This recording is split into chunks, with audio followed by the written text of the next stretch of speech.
Je vous salue dans le nom précieux de notre Seigneur Jésus-Christ. Message du jour, le royaume des cieux est forcé. Depuis les jours de Jean-Baptiste jusqu'à maintenant, le royaume des cieux est forcé, et ce sont les violents qui s'en emparent. Matthieu 11, 12. Ce verset du livre de Matthieu nous invite à vivre le christianisme avec une intensité et une détermination profonde, en recherchant, avec une passion véritable et une abnégation totale, la transformation intérieure nécessaire pour nous accaparer du royaume des cieux. Il nous enseigne la manière dont nous devons nous y engager. Par ces mots, Jésus nous fait comprendre que l'entrée dans ce royaume n'est pas une simple question de passivité ou d'attente. Il nous révèle qu'il y a un effort, un violent combat spirituel, qui caractérise ceux qui cherchent sincèrement à entrer dans ce royaume.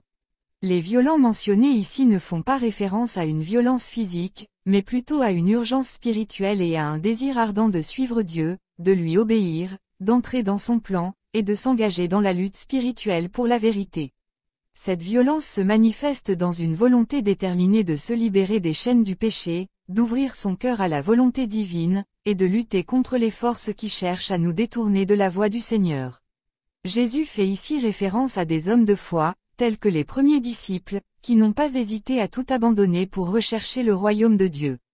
Comme il est écrit dans l'Apocalypse 12, 11, ils l'ont vaincu à cause du sang de l'agneau et à cause de la parole de leur témoignage, et ils n'ont pas aimé leur vie jusqu'à craindre la mort. Ces hommes ont compris que le royaume de Dieu ne se reçoit pas comme un don passif, mais qu'il exige une réponse active, une réponse de foi, de repentance et d'engagement.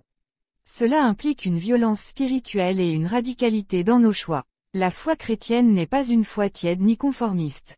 Elle est un appel à prendre position pour la vérité et la justice, à lutter contre les forces du mensonge, de l'oppression et de l'égoïsme. Le royaume des cieux nous appelle à renoncer aux biens temporaires et à rechercher d'abord le royaume de Dieu et sa justice, comme le rappelle Matthieu 6, 33. Cherchez d'abord le royaume de Dieu et sa justice, et toutes ces choses vous seront données par-dessus. Cela peut impliquer des sacrifices, des choix difficiles. Il nous faut comprendre que suivre Jésus ne sera pas toujours confortable. Il nous pousse à changer, à remettre en question nos priorités et à adopter un mode de vie radicalement différent de celui du monde. Le royaume des cieux est à saisir par une foi ferme. Il ne s'agit pas ici d'une force humaine. Jésus nous invite à saisir le royaume des cieux par la foi et la persévérance, en puisant notre force en Dieu, comme le fit le roi David dans 1 Samuel 30, 6 à 8. Ce royaume, bien qu'il soit déjà parmi nous par la venue de Jésus, est à saisir dans nos vies, à travers la prière, la conversion et l'engagement à vivre selon la parole de Dieu. Notre vie chrétienne est un cheminement semé de persévérance, de lutte contre les distractions et les tentations. Cependant, ce chemin est aussi un chemin de joie et de paix, car une fois que ce royaume est saisi, il nous accorde une liberté intérieure et une transformation radicale. En résumé, Matthieu 11, 12 nous invite à adopter une attitude de courage et de détermination face à la vie chrétienne. Ne soyons pas des croyants passifs ou tièdes, mais engageons-nous pleinement, avec ferveur, dans la quête du royaume de Dieu.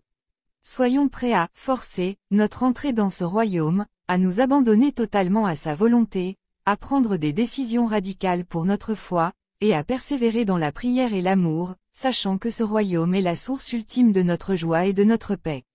Prions ensemble.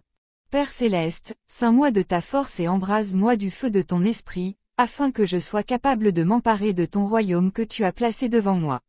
Car c'est toi qui nous donnes le vouloir et le faire. Au nom de Jésus, Amen. Que Dieu bénisse votre cheminement spirituel. Prophète Sekongo Mamadou.